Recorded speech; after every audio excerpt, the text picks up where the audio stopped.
سکھر سے آپ کو اپڈیٹ دیں گے نمائندہ تیز BBC نیوز۔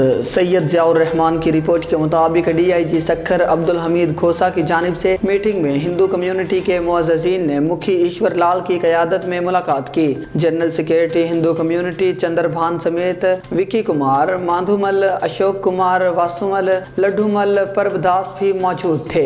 DIG سکھر کے ساتھ ہندو کمیونٹی کے وفد کی میٹنگ میں SSP سکھر عابد علی بلوچ، SSP خیرپور زبیر نذیر شیخ اور SSP گھوٹکی سمیر نور چنہ بھی موجود تھے۔ ملاقات میں امن و امان اور دیگر معاملات کی بابت اظہار خیال ہوا۔ DIG سکھر نے رینج کے تینوں SSP صاحبان کو ہندو کمیونٹی کو درپیش مسائل کو فوری حل کرنے کے ساتھ ساتھ ان کے ساتھ مکمل تعاون، مدد اور رابطہ میں رہنے کے احکامات صادر کیے۔ DIG سکھر عبدالحمید کھوسا نے بات چیت کرتے ہوئے کہا کہ ہندو بزنس کمیونٹی کا ملک کی ترقی میں ریڑھ کی ہڈی کی طرح کردار ہے۔ پولیس آپ سمیت تمام شہریوں کی تحفظ کی ضامن ہے۔ ہندو کمیونٹی کے سربراہ مکھی ایشور لال اور دیگر رہنماؤں نے ملاقات کے دوران DIG سکھر عبدالحمید کھوسا کے لیے نیک خواہشات کا اظہار کیا۔